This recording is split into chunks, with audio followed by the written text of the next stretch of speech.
Vamos a orar juntos.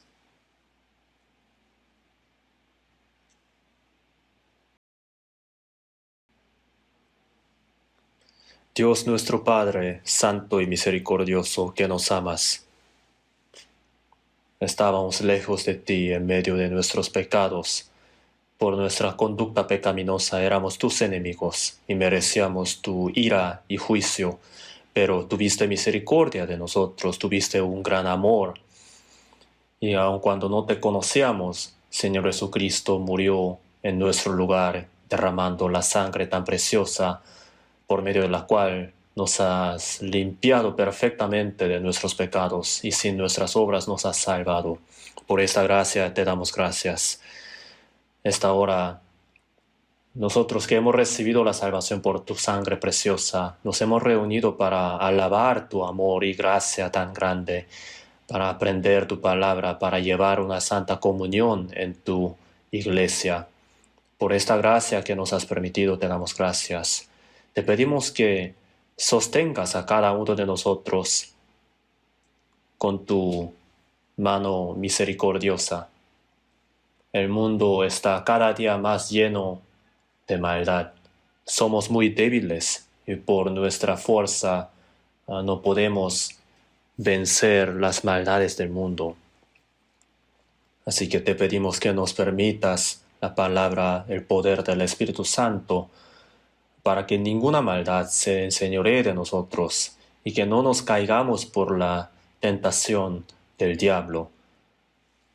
Te pedimos que nos renueves cada día más por la palabra y el poder de la palabra y que podamos llevar una vida sin nada que avergonzarnos. Los hermanos que están predicando el Evangelio en todas las iglesias de toda parte del mundo, te pedimos que los sostengas, que los guardes para que puedan predicar el Evangelio muy valientemente, a fin de que puedan guiar a muchas almas ante tu palabra para salvarlas, para cumplir tu santa voluntad. Ayuda para que ninguno de nosotros se aleje, se desligue de tu gracia. También te pedimos que nos permitas la palabra adecuada a cada momento y haznos entender tu santa voluntad que quieres que entendamos y haznos saber cómo debemos andar. En el nombre de nuestro Señor Jesucristo oramos. Amén. Vamos a buscar en la Biblia Juan capítulo 4.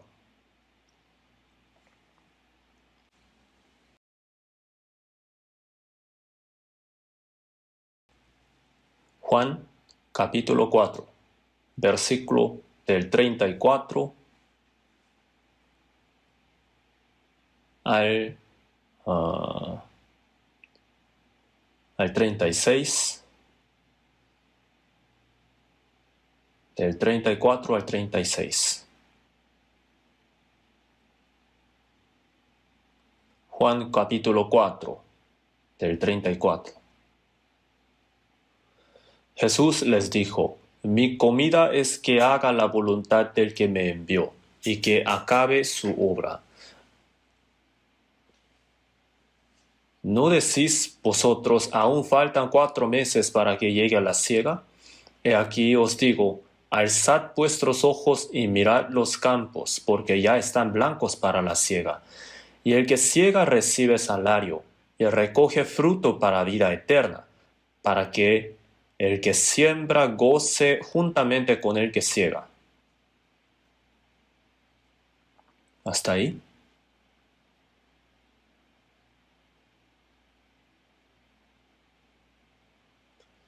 Desde este jueves que viene empieza el retiro de verano. Acá los asientos de los jóvenes están muy vacíos ahora. Una parte están participando en el retiro de jóvenes en Mongolia y otros muchos hermanos están en el complejo de retiro, en el centro de retiro, para hacer preparativos del retiro de verano. En nuestra iglesia hay muchas cosas que tenemos que hacer, y en especial el retiro de primavera, el retiro de verano y el retiro de otoño y el retiro de invierno. Son los eventos en los que nos reunimos entre todos. Son entre ellos el retiro de verano en especial. Lo hacemos durante 7 ciclos, ¿no? 7 retiros, y cada ciclo se reúnen 10.000 personas. Y esta vez también se estima así, que más de 10.000 personas se van a reunir cada ciclo. Hay muchas cosas que tenemos que preparar, hay muchos planes, y muchos hermanos están preparando tanto su corazón como sus corazones, como los corazones de los que quieren evangelizar, y también otras personas aprovechando las vacaciones para viajar a otros lugares, ¿cierto, no? Evitando el calor, a los montes o al mar o a otros países. Pero nosotros devolvemos estas vacaciones a Dios, ¿cierto, no? Para sacrificarnos, para hacer esfuerzos para salvar las almas de los hombres. Así que por eso creemos que Dios obra muy fuertemente para que muchas almas reciban la salvación durante el retiro. Y en varias partes del mundo también se está realizando el retiro de verano, y muchas almas están recibiendo la salvación. No creo que ningún hermano diga que eso no tiene nada que ver con uno, ¿cierto, no? Todos nosotros, los salvos, hermanos y hermanas, nos reunimos para cumplir la gran obra de Dios. Y en esa obra ninguno de nosotros tiene que faltar, ¿cierto, no? Cada uno de nosotros tiene que pensar en su corazón así, y yo lo tengo que hacer. Si yo no lo hago, alguien otro va a hacer. Este corazón no tenemos que tener. A Dios no le va a gustar. Así que esta vez también tenemos que sudar, tenemos que hacer esfuerzo. Hay un dicho así, ¿no? Un soldado cuando se entrena, si derrama mucho sudor, entonces derramará menos sangre en la guerra. Es cierto, ¿no? El retiro. Durante el retiro, nosotros que hemos recibido la salvación ya, oramos y también predicamos el Evangelio, participamos en la obra de la salvación para las almas nuevas, ¿no? Es una oportunidad muy especial. Entonces, son cosas que siempre hacemos, pero durante este tiempo muy especial, cuando nos reunimos entre muchos, Dios obra muy fuertemente. Así que yo creo que también es una oportunidad para entrenarnos, ¿no? Para el alma de la persona. ¿Qué puedo hacer? Hay que orar, hay que hacer servicios, ¿no? Hay que guiar a nuevas personas, participar en la obra del Evangelio, ¿no? Entonces, en todo eso Dios obra. Dios manifiesta su gran obra. Entonces, ser utilizado en esa gran obra de Dios es muy precioso. Es un gran privilegio, y también es un gran gozo. Y el Señor ciertamente nos va a permitir una bendición más grande. Cada vez que se aproxima el retiro de verano, a mí me parece como así, me parece como una montaña muy alta delante de mis ojos. ¿Cuándo voy a subir? ¿Cuándo voy a pasar esa montaña? Siempre vengo a pensar así. Hay 7 ciclos, ¿no? Cada ciclo yo tengo que participar. Entonces espero que oren por mí y también por todos los evangelistas que predican. Hay hermanos y hermanas que evangelizan muy diligentemente, ¿no? No solamente durante los retiros, sino también siempre. eh, a más de 10 personas por año, ¿no? Guían las almas nuevas ante el Señor para que puedan recibir la salvación. Yo sé que hay hermanos así. Entonces, entre ellas, ¿no? Algunas personas puedan recibir la salvación. Hay hermanos así, hay otros hermanos que en realidad no tienen tanto interés en esta obra. ¿Por qué? De hecho, yo no puedo entender bien, pero espero que todos nosotros podamos participar con mucho esfuerzo. Así que hoy, centrándonos en la palabra que hemos leído juntos, vamos a pensar en el título de Cosechemos lo que el Cordero ha obrado. ¿Mm? Con este título les voy a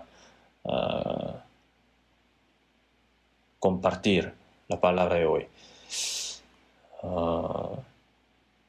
Entre la tierra de Judea y Galilea había Samaria, ¿no?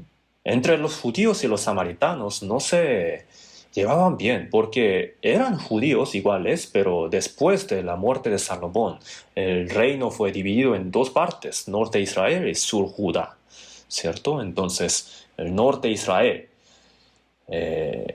ellos violaron los mandamientos de Dios y desobedecieron a Dios. Y por esa causa fue destruido el norte de Israel el año 721 a.C. por Asiria. Entonces fue conquistado por los gentiles. Y los gentiles entraron en esa tierra. Y entonces los judíos se mezclaron con los gentiles. Y no solamente la sangre, sino también los ídolos o otros dioses. Su costumbre también entró. Así que los israelitas, los judíos también, se contaminaron. Entonces, ¿Jehová es Dios o los dioses de los gentiles son dioses verdaderos? Ellos estaban como confusos y servían a Dios y también a los otros dioses que ellos no sabían de dónde venían, ¿no? Así que pasaba esa cosa en el norte de Israel. Pero sur Judá, en cambio, por más tiempo confiaba en Dios y también le servía a Dios. Obviamente, sur Judá también ah, violó los mandamientos de Dios e idolatró también. Por eso, por Babilonia, el año 586 a.C., fue destruido. El templo construido por Salomón también se quemó y también el pueblo fue llevado como cautivo a la tierra de Babilonia. Durante 70 años estuvo ahí y después regresaron a la tierra de Israel. Sin embargo, después de eso estuvo bajo la potestad del Imperio Romano y estaba sufriendo, pero todavía tenía la fe en Dios. Entonces, el centro del norte de Israel era Samaria. Y entonces los samaritanos eran considerados muy corruptos. Y obviamente los de Sur Judá también tenían la creencia en Dios y se reunían en el templo del segundo templo de Zorobabel, ¿no? Pero ellos también estaban lejos de Dios. Entonces,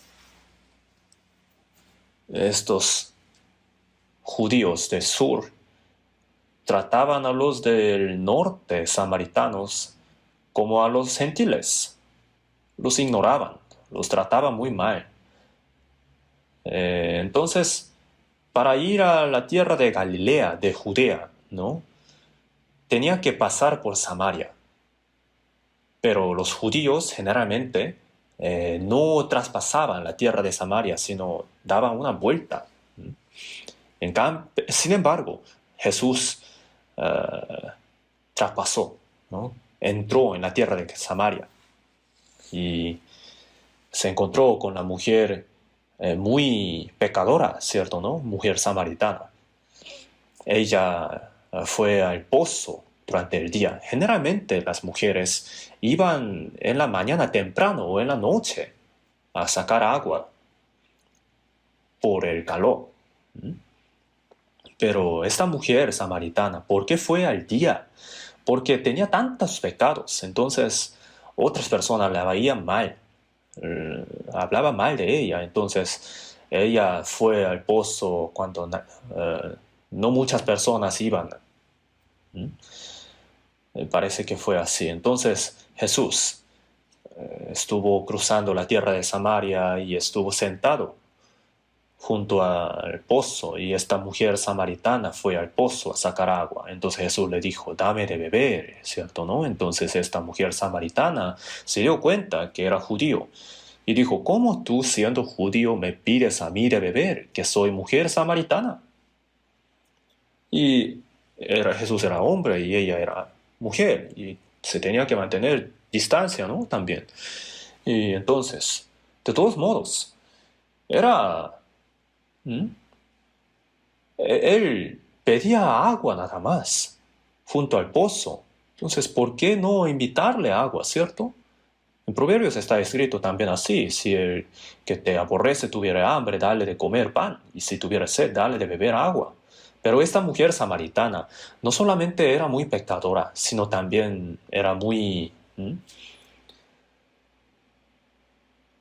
eh, muy fría del corazón, ¿no? Ustedes judíos me tratan como perro, entonces ¿cómo te voy a invitar agua? Sí, ¿no? Entonces rechazó.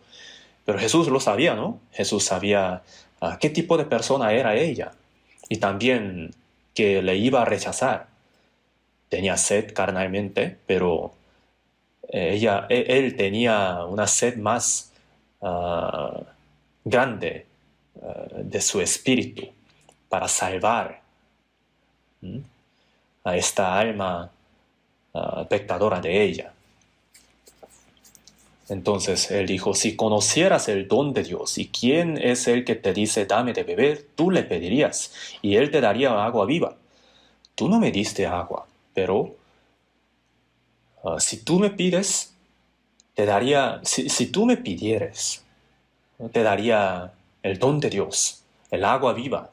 Entonces Jesús, cuando le pidió agua, él ya sabía de qué tipo de persona era ella. Para evangelizarla hay que hablar, ¿cierto? ¿No? Entonces, ¿cómo empieza una conversación? Estaba junto al pozo, entonces, dame agua, dame de beber. Eso sería ¿m? Una conversación muy natural, ¿cierto? ¿No? Entonces, Jesús ya sabía qué respondería ella. Tú no me diste agua, pero si tú me pidierais, ah, te daría el agua viva. Cualquiera que bebiere de esta agua volverá a tener sed, mas el que bebiere de agua que yo le daré no tendrá sed jamás, sino que el agua que yo le daré será en él una fuente de agua que salte para vida eterna. Entonces ella mm, cambió de su pensamiento. Qué bonito este hombre. ¿Mm? Ella también era... Hay solamente hombres mujeriegos, hay mujeres también así, ¿no? Entonces, ¿hay agua así? Dame esa agua, Señor, para que no tenga yo sed, ni venga aquí a sacarla. Ya me cansé de siempre venir aquí a sacar agua. Entonces, por favor, dame agua para que ya no vuelva a tener sed. Jesús hablaba de la satisfacción espiritual. ¿Mm? Ser salvo por medio de la gracia de Dios, ¿no? Para tener la paz y la satisfacción verdadera. Pero ella pensaba en el agua solamente. Entonces, ¿hay ese tipo de agua que me quitaría este afán de venir al pozo a sacar agua? Entonces, qué interesante esta conversación con Jesús, ¿no? Jesús le dijo, ve, llama a tu marido y ven acá.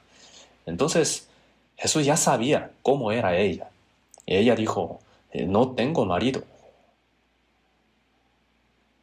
Entonces Jesús, ¿qué? yo ya sé cuántos maridos has tenido. Has tenido 5 y ahora estás con el sexto. ¿Mm? Si hubiera dicho así, entonces ella se hubiera huido, ¿no? Se hubiera asustado. Pero Jesús, en lugar de eso, dijo, bien has dicho, no tengo marido. Entonces ella dijo, hubiera dicho en su corazón, ¿no? Ay, ya le engañé. Pero después Jesús le dice, ¿no? Porque 5 maridos has tenido y el que ahora tienes no es tu marido. El sexto, él no es tu marido verdadero. Entonces, has dicho bien. ¿Mm? Entonces, qué sabio fue Jesús en esta conversación, ¿cierto, no? Para no lastimar su sentimiento, habló así, pero también indicó el pecado oculto en el corazón de ella. Entonces, se habrá sorprendido ella. ¿Cómo él conoce mi pasado? Obviamente ella habrá estado con muchos hombres de ese pueblo, ¿no? Juanito, Carlos, o eh, Víctor, o muchos hombres.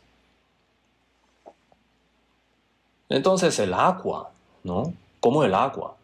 Toma agua, pero vuelve a tener sed.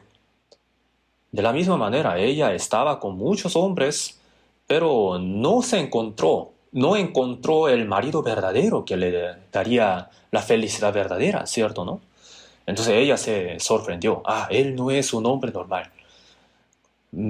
Ya sabe de mi pasado y me indica el pecado. Me señaló mi pecado y en lugar de reprenderme, dijo, el que ahora tienes no es tu marido, esto has dicho con verdad. Entonces ella fue convencida en su corazón y se dio cuenta que Jesús no era un hombre normal, sino como profeta. Ah, entonces ya que he conocido a un profeta, voy a aprovechar para preguntarle algo. Entonces ella dijo, nuestros padres adoraron en este monte y vosotros decís que en Jerusalén es el lugar donde se debe adorar. Los samaritanos en el monte Gerizim de Samaria hicieron algo parecido como el templo y adoraban a Dios en ese lugar. Los judíos tenían el templo en Jerusalén y ahí adoraban. Entonces, ¿dónde hay que adorar? Siempre he tenido esta pregunta, entonces ya que he conocido a un profeta, voy a aprovechar a preguntarle. Entonces Jesús le dijo, mujer, créeme, que la hora viene cuando ni en este monte ni en el Jerusalén adoraréis al Padre. Mas la hora viene, y ahora es, cuando los verdaderos adoradores adorarán al Padre en espíritu y en verdad, porque también el Padre tales adoradores busca que le adoren. Entonces, adorar a Dios en Jerusalén, en el templo, o adorar a Dios en Gerizim de Samaria, ninguno de los dos, ¿no? Viene la hora, y ahora es. Dios es espíritu y los que le adoran en espíritu y en verdad es necesario que adoren. Dios es espíritu, entonces no es ni es el lugar, tampoco es algo, uh, algo formal, algo de la forma, de la apariencia. ¿Mm? El espíritu y en verdad, ¿no? En muchas iglesias ahora dicen, vamos a comenzar el culto y terminamos el culto. ¿Eso es el culto? ¿Eso es la adoración? Eso viene de una costumbre de idolatría. Es un pensamiento muy equivocado. Dios es espíritu. Entonces, adorarle a Dios no tiene que ver con el lugar. El lugar no es un detalle importante. No es como un ritual religioso. En nuestra iglesia no decimos empezamos el culto, terminamos el culto, ¿cierto? No, ningún hermano dice así. ¿Por qué? Porque el culto no es así. De hecho, nos reunimos no para dar el culto, sino para aprender a dar culto a Dios. En Romanos 12:1 dice así, que presentéis vuestros cuerpos en sacrificio vivo, santo, agradable a Dios, que es vuestro culto racional.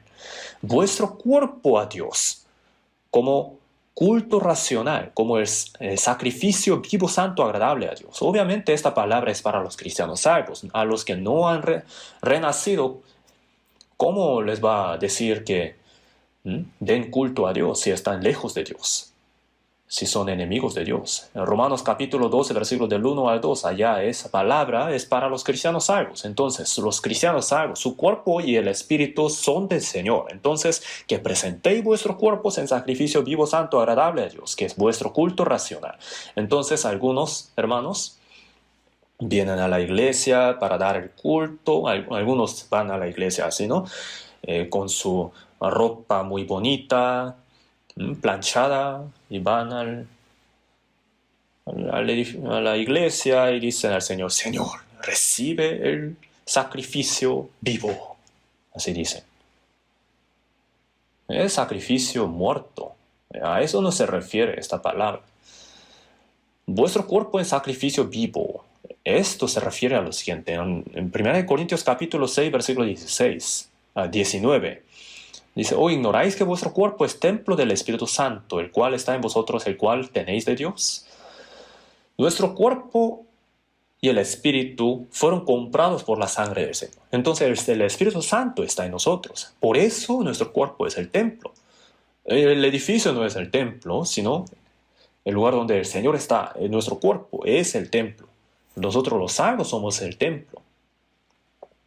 Entonces, nuestro cuerpo es el templo del Espíritu de Dios. Porque habéis sido comprados por precio. Glorificad pues a Dios en vuestro cuerpo y en vuestro espíritu, los cuales son de Dios. Tanto nuestro cuerpo como el espíritu fueron comprados por la sangre del Señor. Entonces no son nuestros, sino del Señor. Así que hay que darle al Señor lo que es el Señor, ¿no? Hay que reconocer lo que es el Señor como lo que es el Señor, ¿no? Por la sangre derramada en la cruz, ha comprado tanto nuestro cuerpo como nuestro espíritu por precio. Ya no son nuestros. No son nuestros. El espíritu y el cuerpo son del Señor.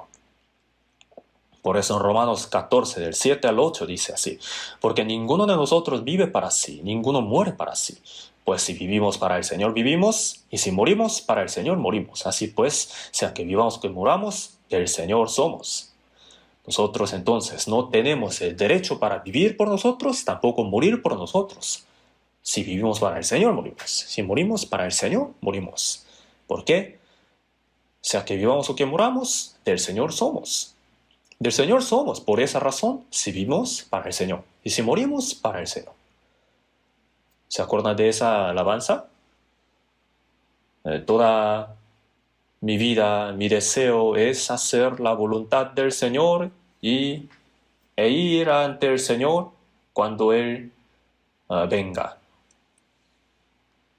Así es su deseo de toda su vida también. ¿De verdad? ¿De verdad es así? ¿Es su deseo así?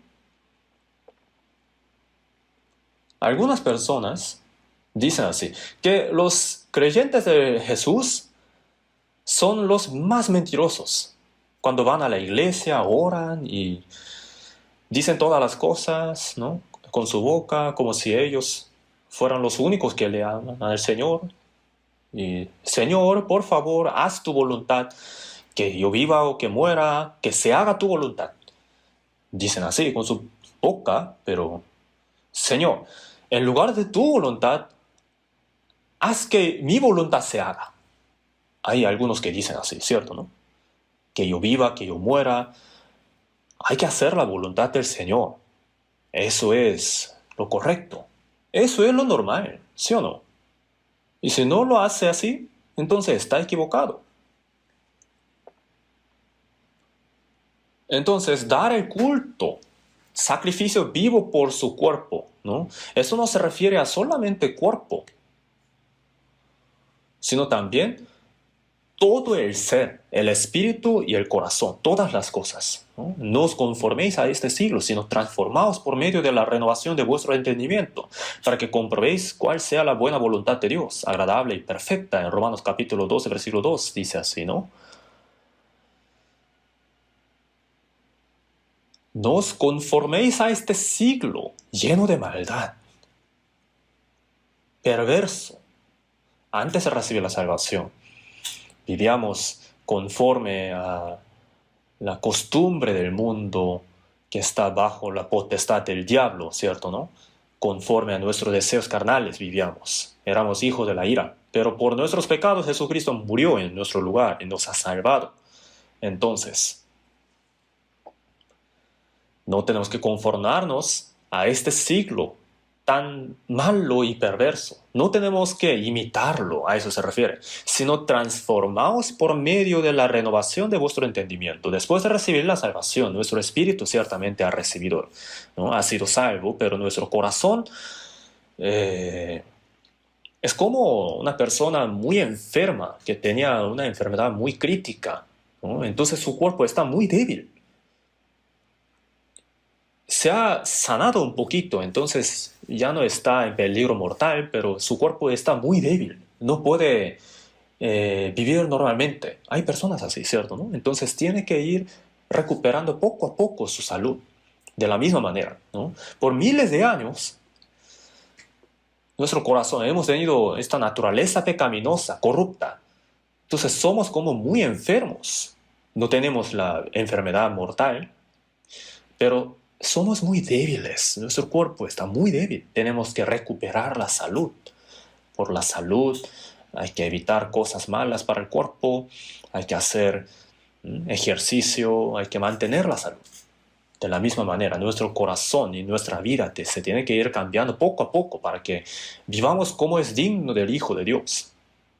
Hay que ir siendo cambiado poco a poco. Después de recibir la salvación por la gracia de Dios y por el poder de la palabra y el Espíritu Santo, poco a poco tenemos que ir cambiando en nuestros corazones. Tenemos que ir imitando más y más al Señor, nuestro hablar, nuestro actuar, el valor de nuestra vida o el propósito de la vida, todo tiene que cambiar. Un cristiano salvo dice que ha recibido la salvación, pero no tiene ningún cambio. Eso está equivocado, en algo está mal. Sino transformaos por medio de la renovación de vuestro entendimiento. Aprendiendo de la palabra, hay que discernir la voluntad santa de Dios. Hay que aprender la voluntad agradable a Dios, ¿no? No hay que hacer lo que a Dios no le agrada. Hay que hacer las cosas que a Dios le agradan, ¿no?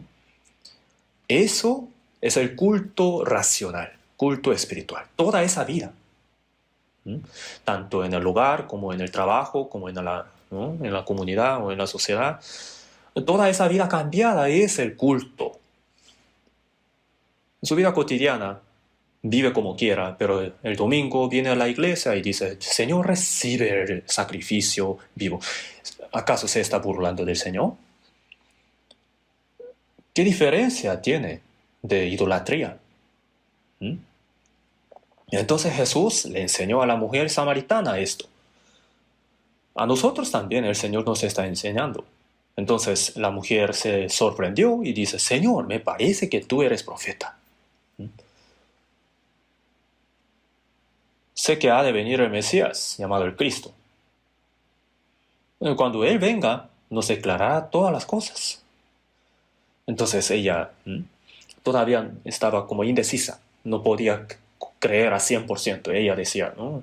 Cuando Él venga, cuando Cristo venga, nos declarará todas las cosas. Y Jesús dijo, yo soy el que habla contigo. I am He.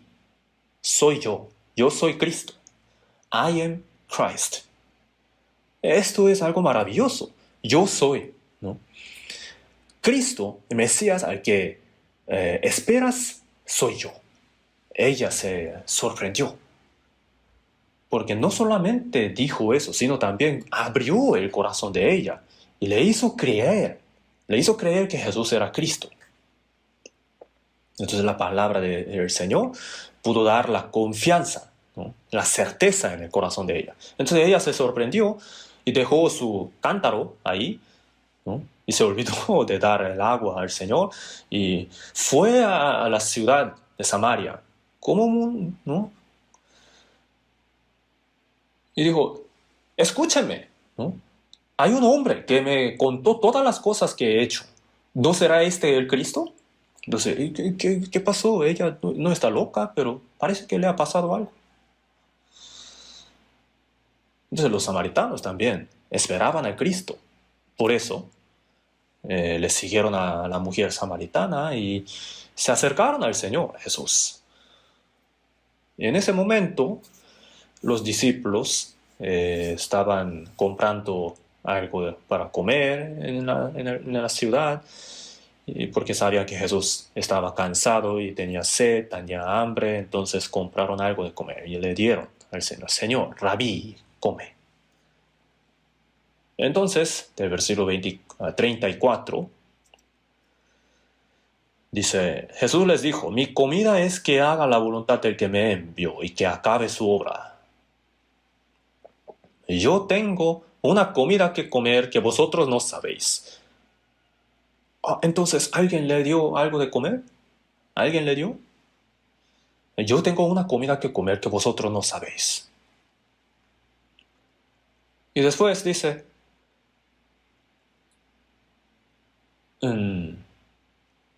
mi comida es que haga la voluntad del que me envió y que acabe su obra. Esta palabra es muy importante. Jesús, cuando tenía sed y cuando tenía el hambre, ¿no? Lo primero que necesitaba, ¿qué sería? El agua, ¿no? La comida.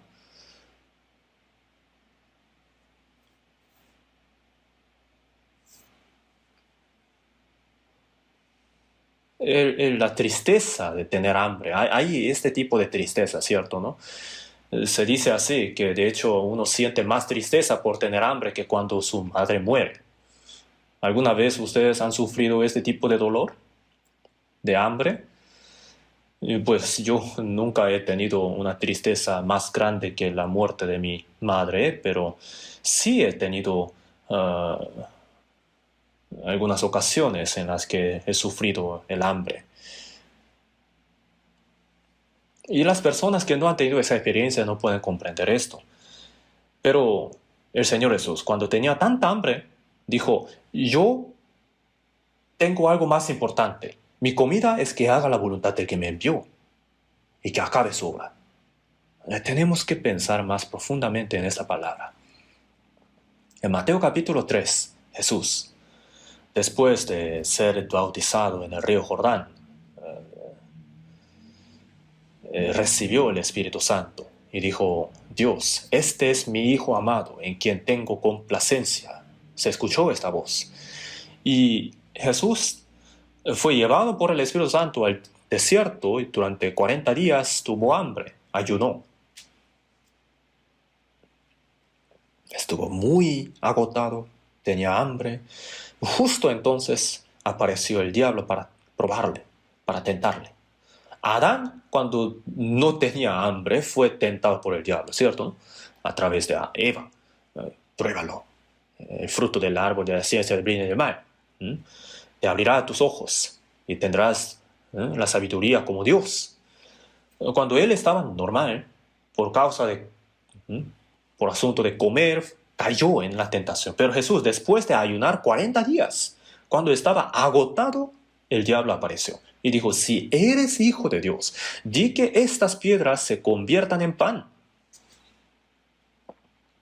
Si eres hijo de Dios, si eres, Jesús ya recibió el testimonio de que era hijo de Dios en Mateo capítulo 3, versículos del 16 al 17, cuando fue bautizado, ¿sí o no? Tenía ya la certeza de que él era hijo de Dios, pero el diablo que dijo, si eres hijo de Dios, ¿por qué tienes tanta hambre? Si eres hijo de Dios, tienes poder. Tienes poder. Di a estas piedras que se conviertan en pan. Cómetelo. Entonces Jesús, de veras, yo soy hijo de Dios, me olvidé.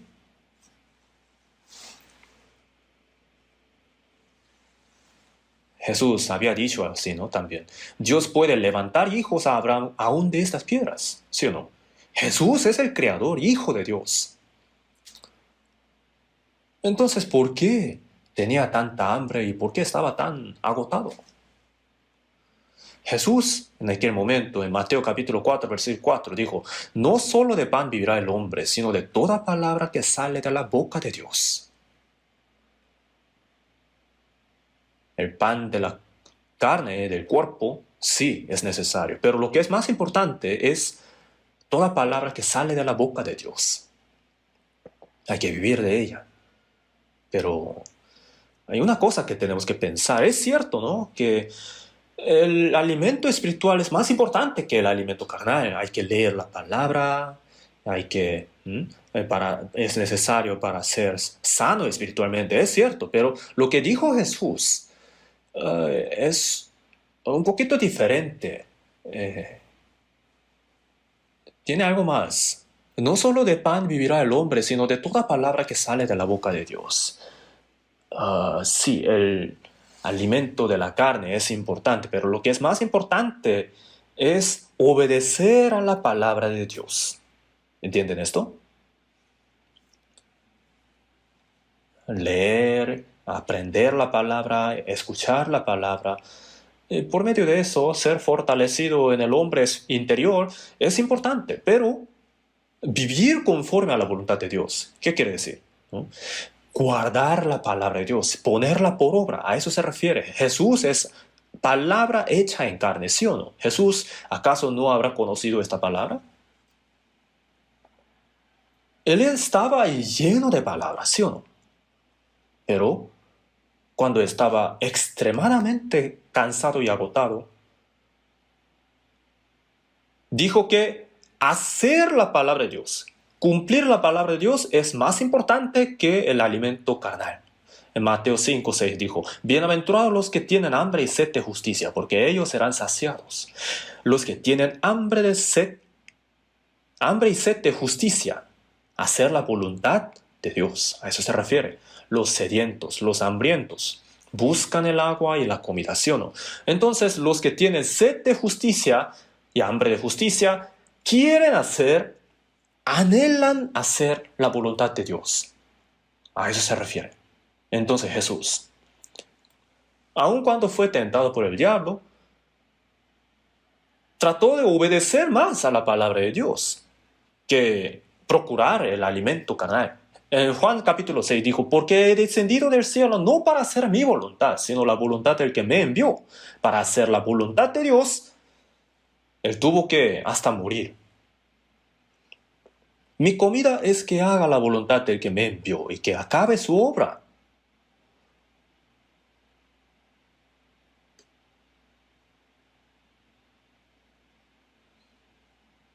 Entonces, los que tienen sed y hambre de justicia, ¿cómo voy a hacer la voluntad de Dios? ¿Cómo voy a agradarle al Señor por medio de las obras que el Señor me ha encomendado? Pensar en estas cosas, ¿no? A eso se refiere, tener hambre y sed de justicia.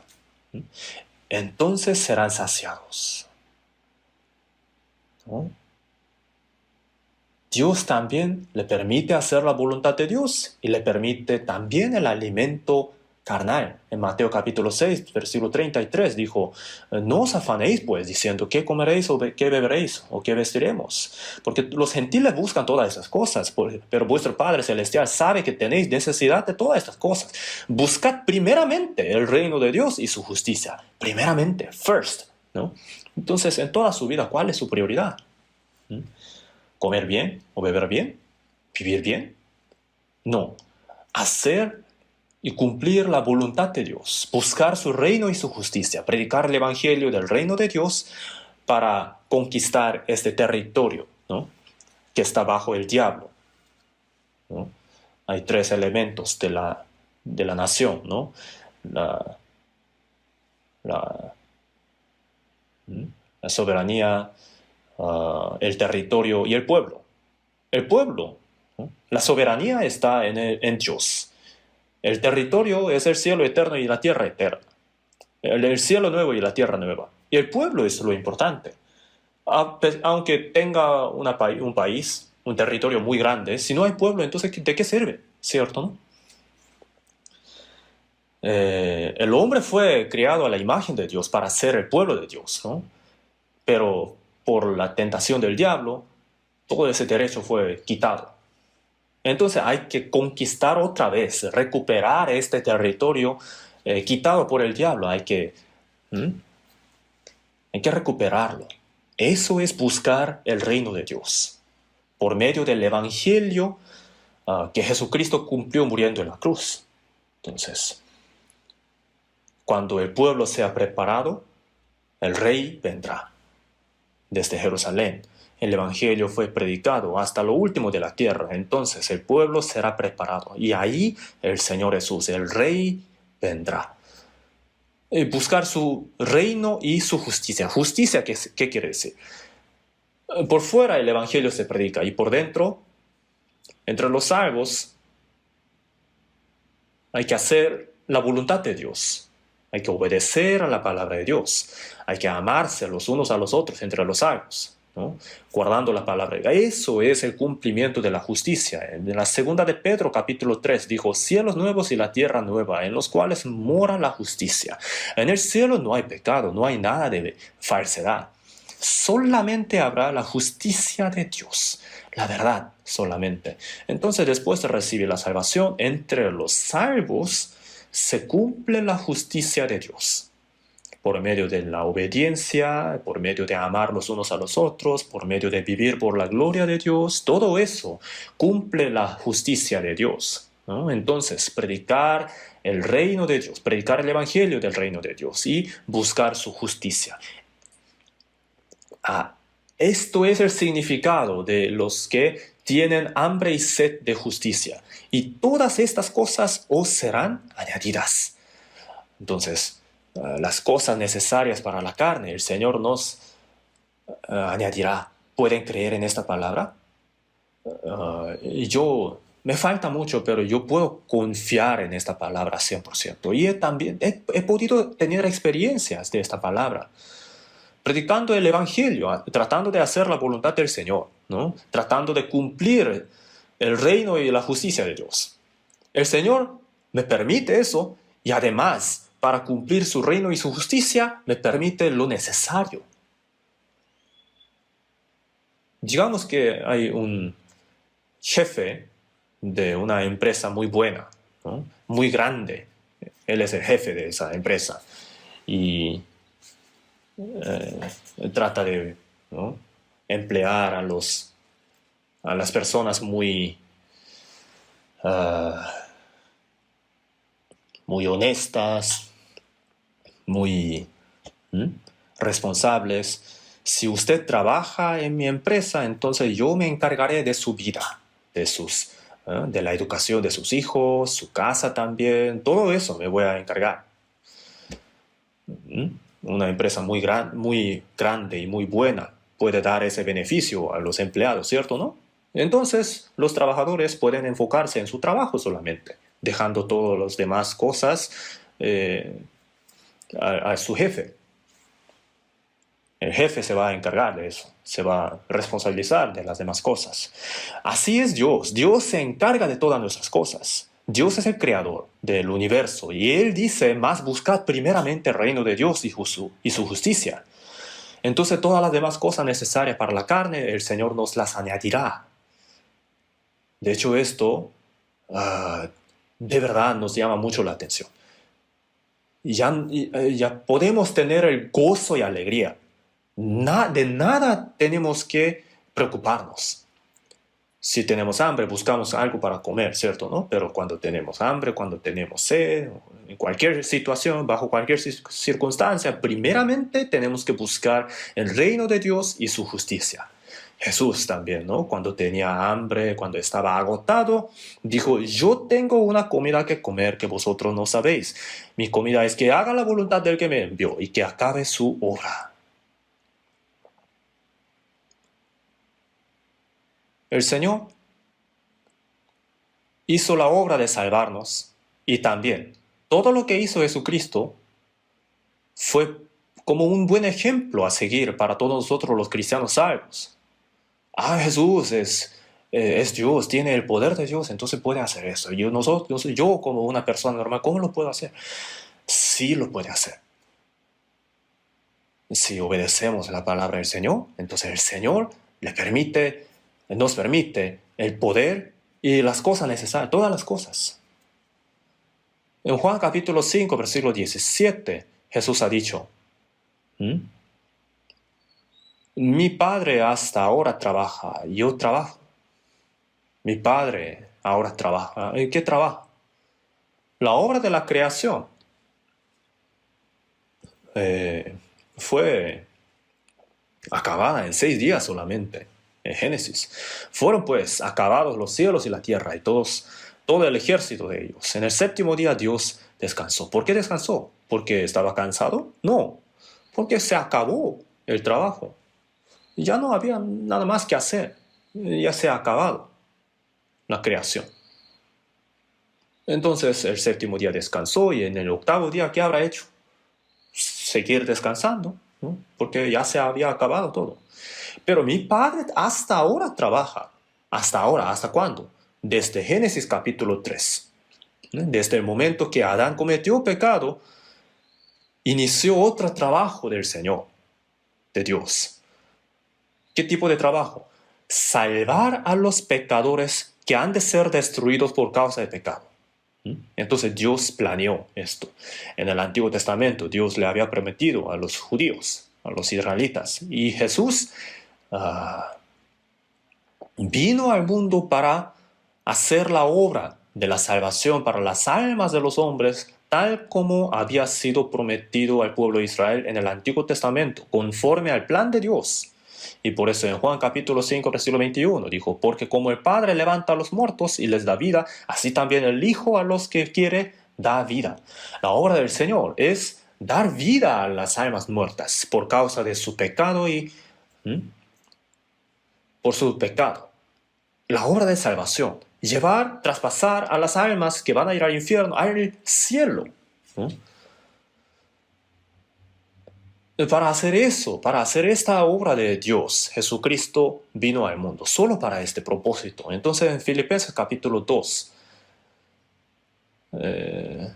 dijo, el cual siendo en forma de Dios, en el versículo del 6 a 8, ¿no? Él era Dios, ¿no? Igual como Dios, pero no estimó el ser igual a Dios como cosa a aferrarse, sino que se despojó a sí mismo, tomando forma de siervo. El Creador tomó forma de siervo, hecho semejante a los hombres. Nació en el pesebre de animales, ¿cierto? ¿No? Como hijo de un carpintero muy pobre, vivió durante 30 años y durante 3 años y medio en su ministerio. Sufrió tanto, ¿sí o no? Dios creador, ¿por qué? ¿Para qué? Para salvar a los hombres.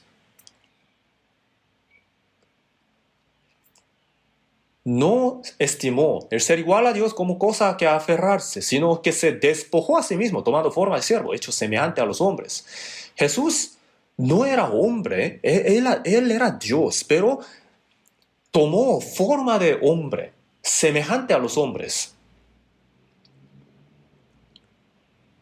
Y obedeció hasta la muerte. Vino para hacer esta obra. Por eso fuimos salvos. Entonces, mi Padre trabaja hasta ahora y trabajo. En Filipenses capítulo 2, versículo 5, también dijo, haya pues en vosotros este sentir que hubo también en Cristo Jesús. Como Jesús tenemos que ser humildes. Como Jesús tenemos que sujetarnos absolutamente hasta la muerte ante la palabra de Dios, ante la voluntad de Dios. Esto es la vida del cristiano salvo. Cristo está en nosotros, ¿sí o no?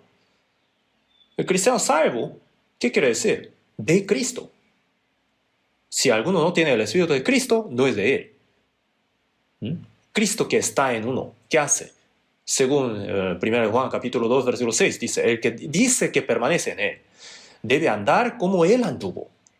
Lo que el Señor hacía, nosotros también tenemos que hacer. Tenemos que vivir como el Señor. Hay que ir a la iglesia, hay que ir a la casa, haciendo lo que a uno le agrada. Y si a uno no le agrada, entonces no lo hace. ¿Así es la vida del cristiano salvo? No. Entonces, nosotros también, como el Señor, que se humilló a sí mismo, que obedeció hasta la muerte, absolutamente tenemos que sujetarnos. Si uno no obedece a Dios, le ignora a Dios, le menosprecia a Dios, es soberbio. Hay que obedecer hasta la muerte.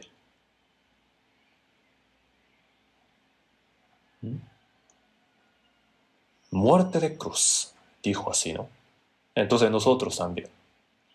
En Hebreos 10:7, Jesús ha dicho: He aquí que vengo, oh Dios, para hacer tu voluntad, como en el rollo del libro está escrito de mí.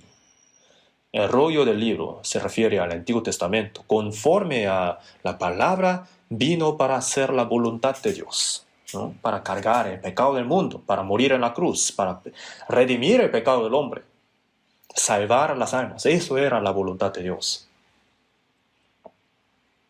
Y Mateo 26, versículo 39. Jesús, antes de morir en la cruz, en el monte Getsemaní, oró diciendo que, ¿qué dijo? No sea como yo quiero, sino como tú.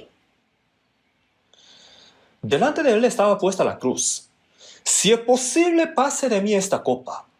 La carne de Jesús era la misma que nuestra. Entonces algunos dicen, Jesús es hijo de Dios, entonces en la cruz no hubiera sentido ningún dolor. No es así. Él sentía cansancio, sed, ¿no? También a veces estaba agotado tanto, ¿no? Entonces, un tiempo cuando él estaba en el barco en el lago Galilea con sus discípulos, él estaba dormido. Había tempestad, pero él estaba dormido. Igual como hombres, nosotros, él lloraba, también gemía. Tenía la misma carne que nosotros. Sin embargo,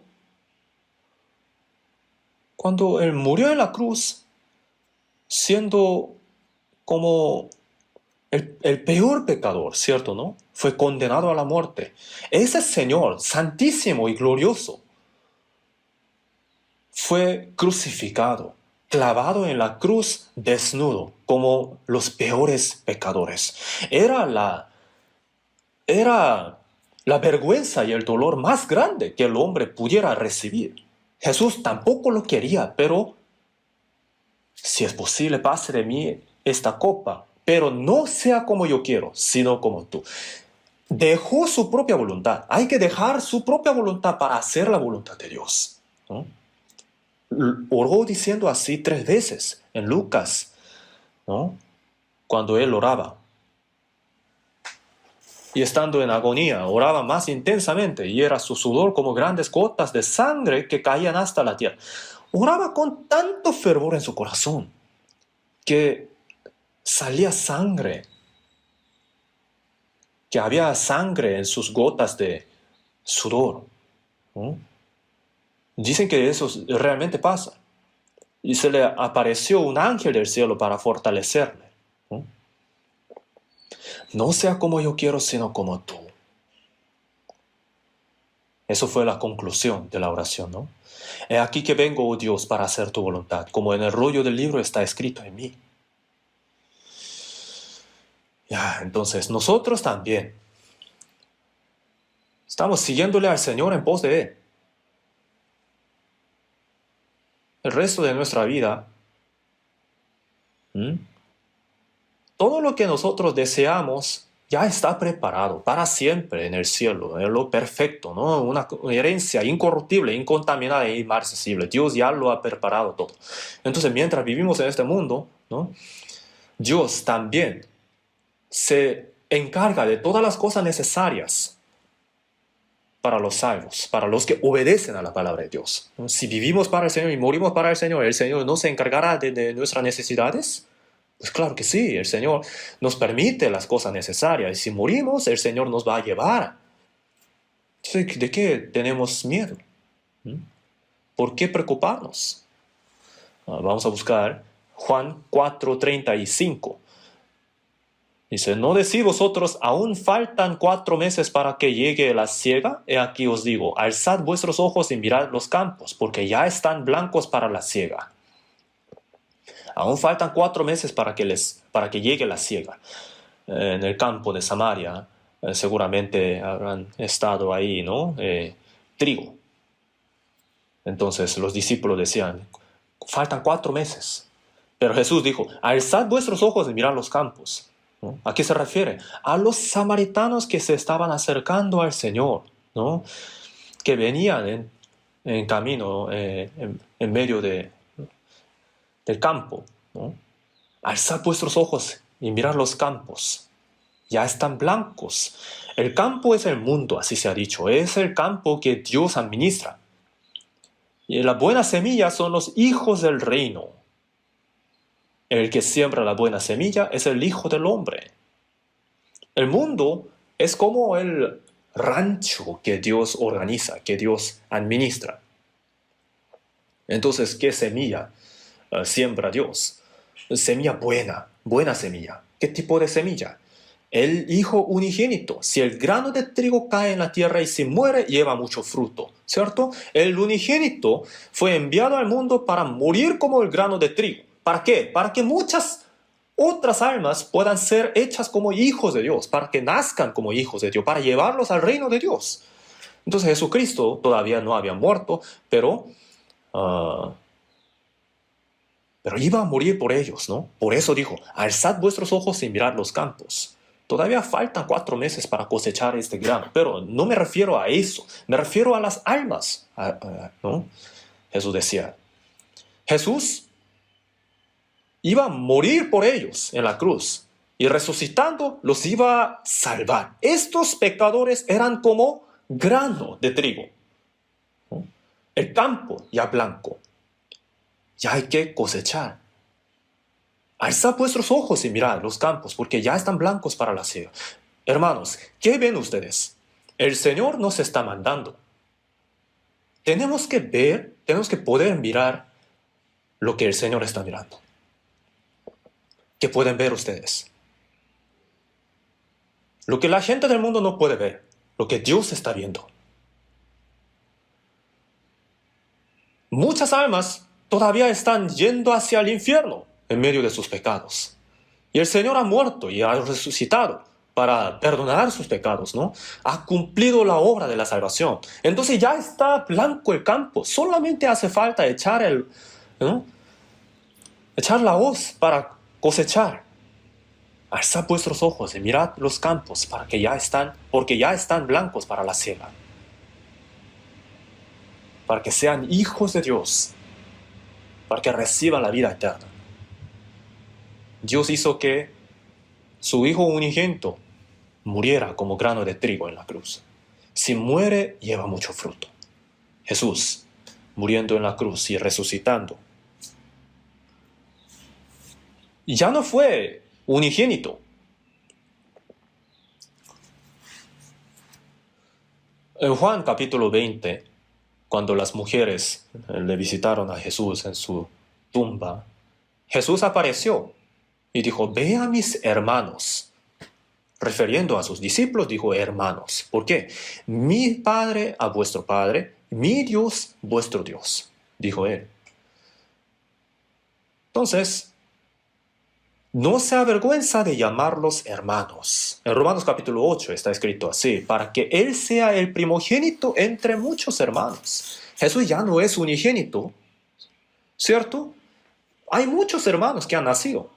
Cuando no había ningún hijo, era hijo unigénito, el único, pero después de morir y resucitar, muchos hijos nacieron. Entonces, entre muchos hijos, Él es el primogénito, el primero. En Hebreos capítulo 1, hablando de la segunda venida de Jesús, dijo, cuando introduce al primogénito en el mundo, desde el momento de resucitar, Él ya no es unigénito, Él es primogénito, mi Padre y vuestro Padre. Un grano de trigo fue caído al suelo y muere y lleva mucho fruto. Entonces, ese grano que murió o otros frutos que fueron llevados por causa de ese grano, son de la misma vida, son hijos del mismo Dios, son iguales, son herederos igualmente, son frutos que tienen la vida eterna, son pueblo del cielo eterno, igual como Jesús. ¿No es maravilloso esto? Un grano de trigo fue sembrado y muchos frutos fueron llevados, y son de la misma vida que ese mismo grano.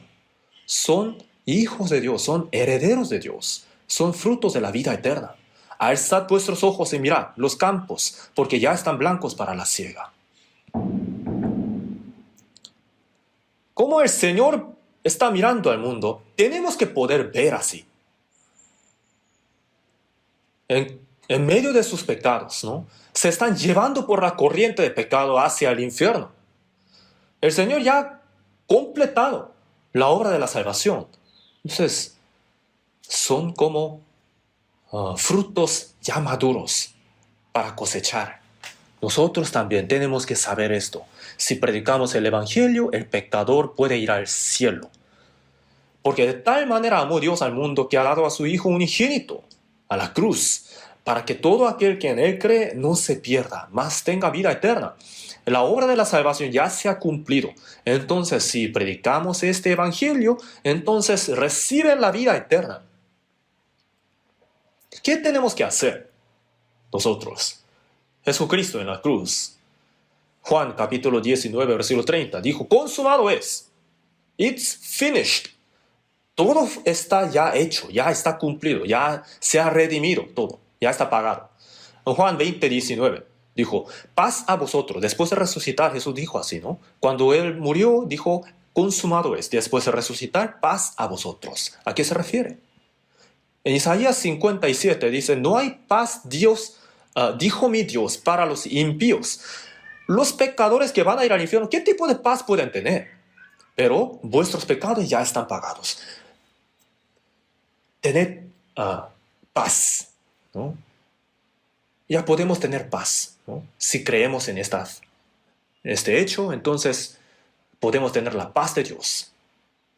Esto es la salvación. Entonces, muchos hijos han nacido y han sido herederos de Dios. Para esto, Dios hizo que su unigénito muriera como un grano de trigo. Entonces, así cumplió la obra de la salvación. Y ahora Jesús, después de resucitar, ¿qué dijo? En Juan, capítulo 20, versículo 19, ante sus discípulos, mostrando sus manos, dijo, paz a vosotros, paz a vosotros. 2 veces lo dijo. Y como me envió el Padre, así también yo os envío. Jesús, sin pecado vino al mundo y cargando el pecado del mundo murió en la cruz y completó la salvación de redención. Para eso fue enviado. Lo cumplió, muriendo y resucitando.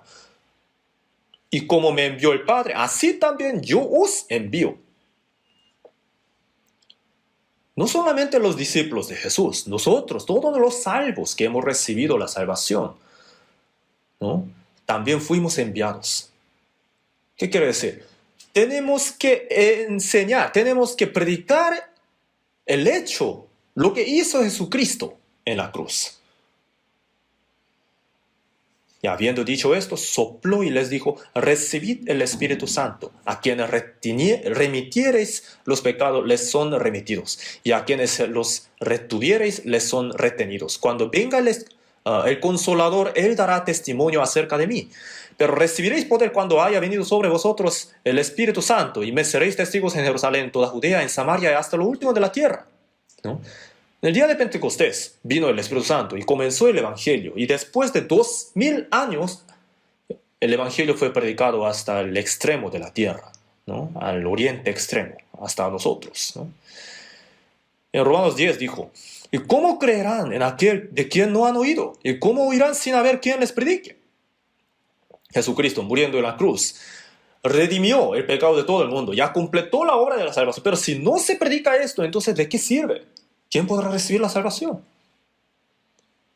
Hay que sembrar la semilla, hay que hacer sacrificio, hay que sudar, ¿no? Para trabajar en el campo. Todo ya está listo para cosechar. Pero si no hay nadie que cosecha, entonces ¿qué pasa? Todo se va a echar a perder.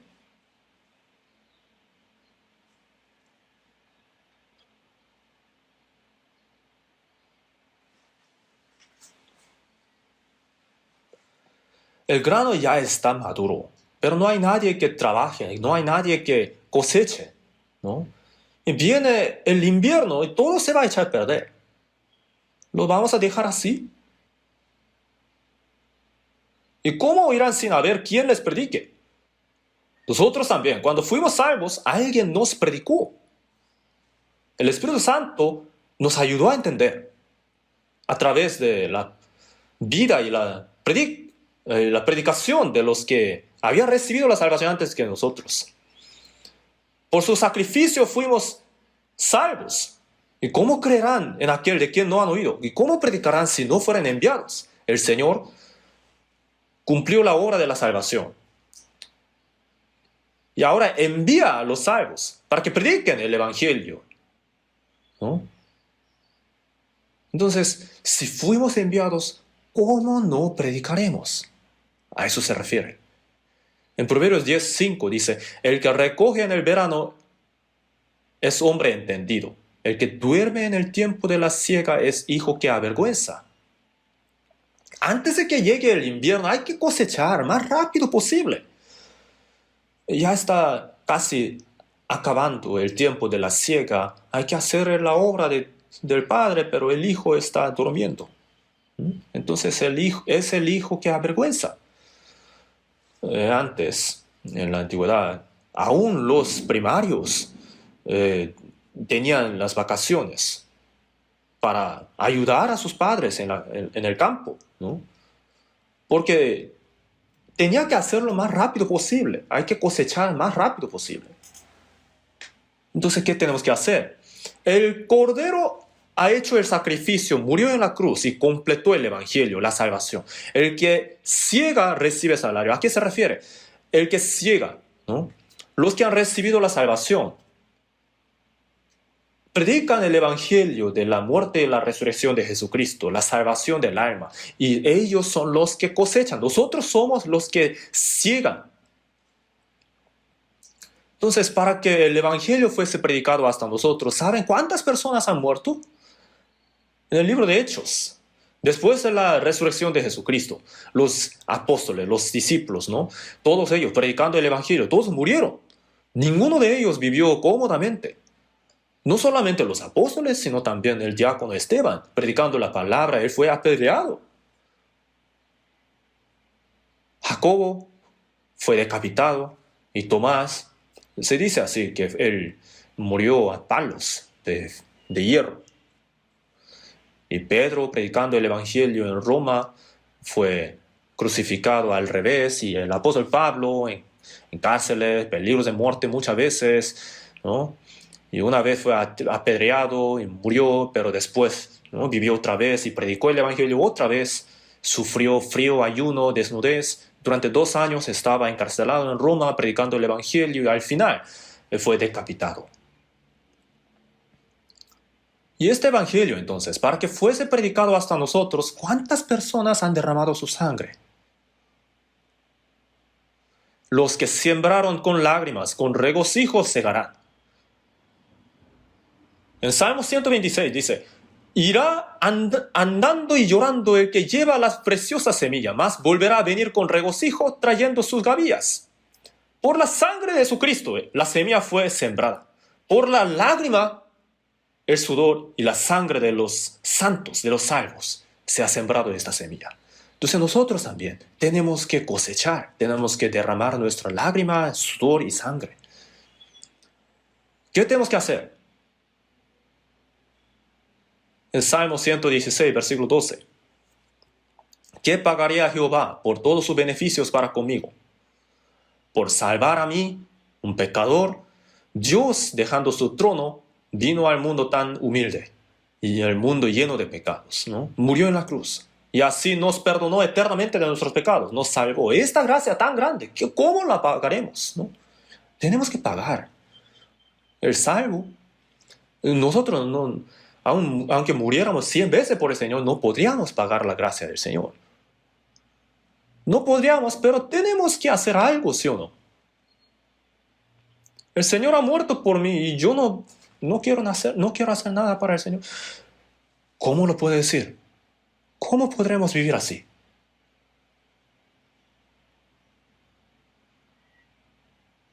En la Biblia hay muchas cosas que podemos hacer para pagar la gracia del Señor, pero entre ellas, la más grande es lo que sale en Salmos 118, versículo 17. No moriré, sino que viviré y contaré las obras de Jehová.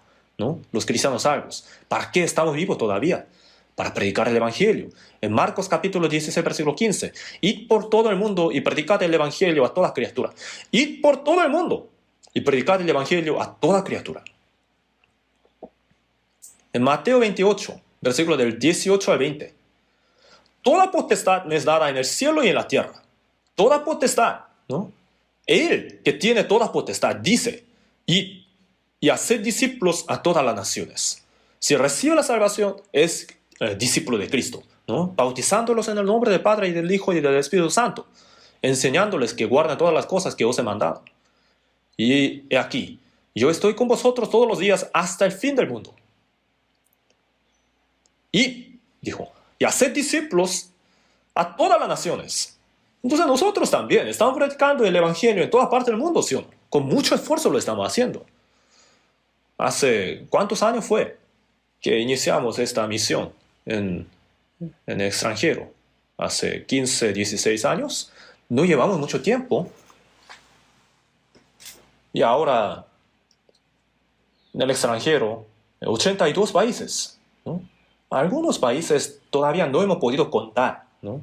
A propósito, no hemos contado. Y aquí en Corea están 227 iglesias. Dejando estas iglesias, ¿no? Contando solamente las iglesias que están en extranjeros, son 1017 iglesias. Tenemos así, ¿no? En la lista. Cada año aumenta el número. Y si el Señor viene, ¿no? Si el Señor nos permite 10 años más, entonces ¿qué pasará? De verdad, yo tengo mucha expectativa en mi corazón. En este fin del mundo, el Señor nos ha permitido la misión de predicar el Evangelio en todo el mundo. De hecho, sentimos mucha responsabilidad. Para esta obra tenemos que hacer todo tipo de sacrificio, ¿no? Para predicar el Evangelio, que Dios, su unigénito, cumplió muriendo en la cruz, ¿no? El apóstol Pablo dijo en Hechos capítulo 20, versículo 24, ¿no? Pero de ninguna cosa hago caso, ni estimo preciosa mi vida para mí mismo, con tal que acabe mi carrera con gozo y el ministerio que recibí del Señor Jesús para dar testimonio del Evangelio de la gracia de Dios. De verdad vivió así, ¿no? Para predicar el Evangelio de la gracia de Dios, ¿no? Puedo morir. ¿Qué tal? Otras personas van de vacaciones, ¿no? Pero nosotros, ¿no? Nos sacrificamos un poco más, sudamos y derramamos lágrimas, ¿no? Hacemos más, sufrimos un poquito más, hacemos más servicio y sienten tanta pena por esto. ¿No lo pueden hacer?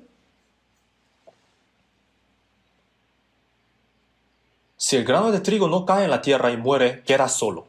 Morir, sacrificarse a sí mismo, ¿no? Donde no hay sacrificio, ninguna obra va a haber.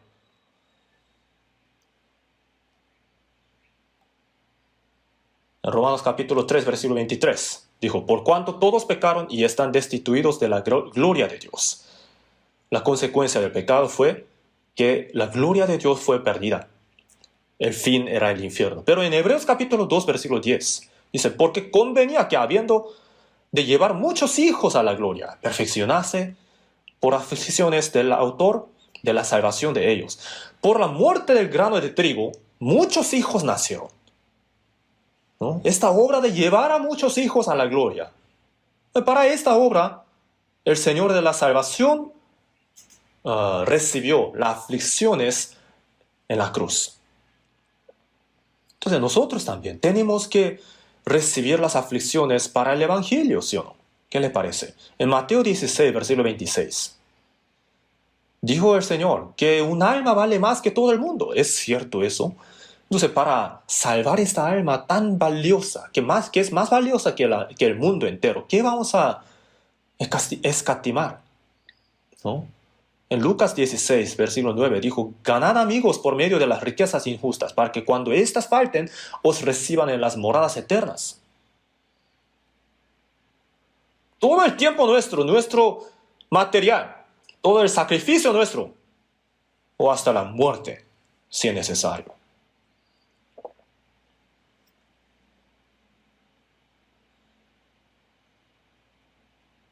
Donde hay nuestro sacrificio, ahí nace una vida nueva.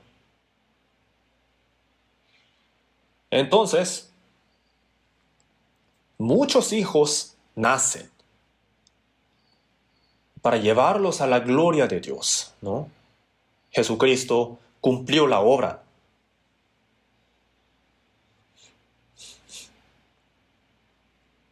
Este evangelio se predica, ¿no? Entonces, el alma de la persona recibe la salvación. Esta obra nos fue encomendada a nosotros. Jesús ha dicho, a la verdad la mies es mucha, mas obreros pocos. Rogad pues al Señor de la mies, que envíe obreros a sus mies. Hay tantas cosas que cosechar. El mundo se está acabando ya. Y en el campo todavía hay tantos granos que tienen que ser cosechados, ¿no? En Jeremías 8:20 dijo, pasó la siega, terminó el verano y nosotros no hemos sido salvos. Se acabó la siega. Se está acercando el invierno, el juicio de Dios, y nadie me cosecha. Y hay pocos obreros. Y si el obrero está dormido, entonces ¿qué? ¿Qué hay que hacer?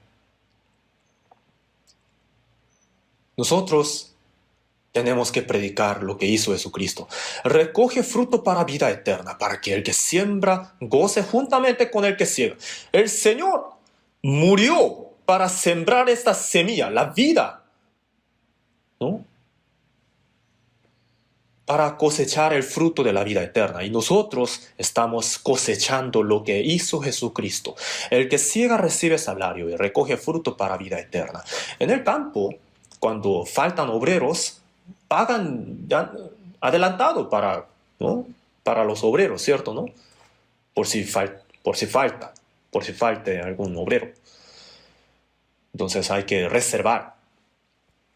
Entonces, Jesús en su palabra dice que el que ciega recibe salario. Nosotros ya hemos recibido la salvación. Mientras vivimos en el mundo, Dios está con nosotros. Y si sacrificamos algo, Dios nos va a pagar. Y no podríamos pagar la totalidad de la gracia que hemos recibido. Entonces el apóstol Pablo siempre ha dicho así, ¿no? A griegos y a no griegos, a sabios y a no sabios, soy deudor. Nosotros también somos deudores. Tenemos esta responsabilidad de pagar la deuda. Jesucristo murió en la cruz y por predicar el Evangelio, tantas personas han muerto. Y algunas personas tienen tanta deuda, pero no quieren pagar la deuda. Viven bien, pero no quieren pagar. ¿Cómo se llaman ellos? Ladrones, fraudes, ¿sí o no? Hay que pagar la deuda. Aunque muera, antes de morir tiene que pagar. Antes de que nos vayamos ante el Señor. El que ciega recibe salario y recoge fruto para vida eterna. El fruto para vida eterna. Jesús ha dicho, a quienes remitiereis los pecados les son remitidos, a quienes se los retuvieres les son retenidos. Si predicamos el Evangelio, reciben el perdón de pecados. Y si no predicamos, ellos van al infierno automáticamente. ¿Qué tan maravilloso es esto? ¿Qué tan sorprendente es esto? ¿Cómo puede haber una obra más grande que predicar el Evangelio? Predicar el Evangelio hasta lo último de la tierra es la misión más grande que el Señor nos ha dado. Es el propósito de nuestra vida en el mundo, de nosotros los cristianos salvos. ¿Dónde está nuestro valor? ¿No? ¿Dónde está nuestro propósito de la vida? ¿No? ¿Vivimos solo porque no hemos podido morir? ¿O para disfrutar un poco más? ¿Como la gente del mundo? No tenemos que vivir como cobardes, reteniendo en nuestra mano las cosas que se van a perder al final. Tenemos que llevar la vida bien delante del Señor. En este retiro de verano también vamos a hacer luz, ¿no? El esfuerzo, todo el esfuerzo posible. En Romanos 1:16 dice, porque no me avergüenzo del Evangelio, porque es poder de Dios para salvación a todo aquel que cree. Si se predica el Evangelio, entonces el alma recibe la salvación. Es el poder. Entonces, ¿qué haremos con este poder? ¿Lo vamos a dejar enterrado? En 1 Corintios capítulo 9, versículo 16, el apóstol Pablo ha dicho, ¡ay de mí si no anunciar el Evangelio! No se refiere a que va a ir al infierno, sino que si no predica el Evangelio es un gran pecado.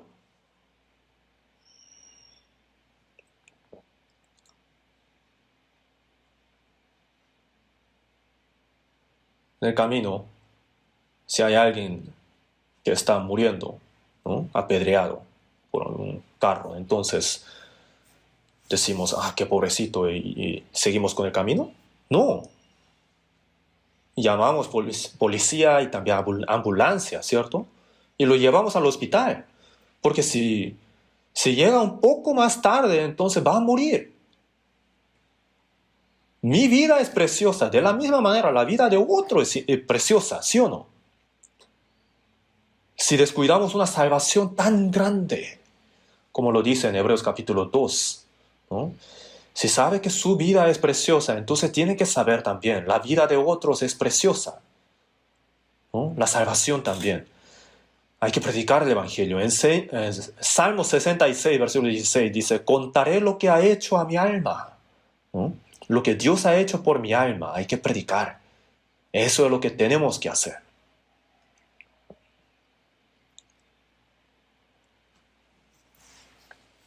Ahora, predicar el Evangelio tiene que ser el propósito de la vida. Tanto nuestro tiempo, nuestro material, para el Evangelio tenemos que usar. Para la misión en el extranjero, ¿saben cuánto dinero estamos ocupando? ¿No? En nuestra iglesia, ¿alguna vez han escuchado que tenemos que ofrendar? Solamente unas cuantas veces al principio del año se da anuncio, ¿no? de diezmo o algunas cosas así, solamente unas cuantas veces decimos, pero estamos haciendo bien. El año pasado, durante un año, solo en la misión en extranjero, ¿saben cuánto hemos gastado? Como 13 millones de dólares americanos aproximadamente. No se sabe quién se ha sacrificado tanto. Yo, de hecho, ninguna vez me he puesto a investigar quién ha dado tanta ofrenda. Porque no importa. Yo solamente tengo que hacer lo que a mí me toca hacer. Pero lo están haciendo bien. Hace 2 semanas más o menos, un joven me dejó un sobre, ¿no? En ese sobre estaba mm,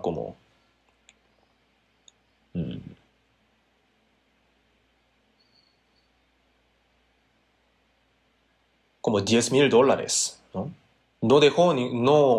No dejó su número, tampoco dirección, solamente estaba escrito así, yo soy un joven, quiero que este dinero se ocupe para la misión, ¿no?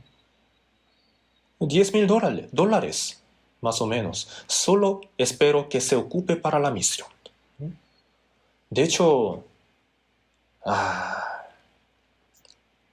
tengo más cosas que hablar acerca de esto, pero para que no haya malentendido no voy a decir. Pero parece que algunos hermanos han sacrificado casi 100% de su dinero para la misión. No puedo ser misionero, pero quiero enviar a los misioneros. Con ese corazón ellos han hecho ese sacrificio. Entonces nosotros también tenemos que hacer la obra de cosechar los frutos para la vida eterna, ¿no? Para que podamos estar gozosos delante del Señor cuando nos vayamos ante Él. No nos queda mucho tiempo. En 2 de Corintios capítulo 6 versículo 2 dice: he aquí ahora el tiempo aceptable, he aquí ahora el día de la salvación. Ahora es. Si ahora no predicamos el Evangelio, entonces ¿cuándo? ¿No? ¿Después de terminar? ¿Después de que se acabe la oportunidad? La época de la gracia se está acabando. Los fenómenos naturales que están sucediendo en toda parte del mundo, fenómenos climáticos, ¿no? El hambre o el terremoto, pestilencia, ¿no? Desastres. Y el mundo también está lleno de maldades. Está más lleno de maldades que cuando Sodoma y Gomorra estaban a punto de ser destruidos, ¿no? Y también antes del diluvio.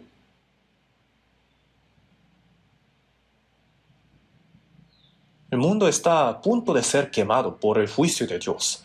Y nosotros tenemos que velar, tenemos que despertarnos. No tenemos que dejar que las cosas vanas nos roben nuestros corazones. Tenemos que sudar más, tenemos que sacrificarnos más. Y nuestro sacrificio no va a ser en vano. Cuanto más nos sacrificamos, menos almas van a ir al infierno. Espero que todos nosotros participemos. Vamos a orar juntos para terminar. Señor nuestro Padre misericordioso, en este fin del mundo que tú has determinado, nos has llamado de entre tantas personas del mundo para salvarnos y nos has permitido esta misión tan preciosa, la oportunidad de predicar el Evangelio a más almas que están perdidas. Por esta gracia te damos gracias. Nos has permitido también el retiro de verano. Te pedimos que obres muy fuertemente para que muchas almas reciban la salvación, a fin de que tú seas glorificado. Y también te pedimos que utilices a todos nosotros, los hermanos santos, en tu obra preciosa. Ayúdanos a que podamos participar en esta obra tan preciosa de cosechar los frutos para la vida eterna. En cada parte del mundo donde se predica el Evangelio, te pedimos que tú obres muy fuertemente. Solamente en tus manos dejamos todas las cosas. En el nombre de nuestro Señor Jesús oramos. Amén.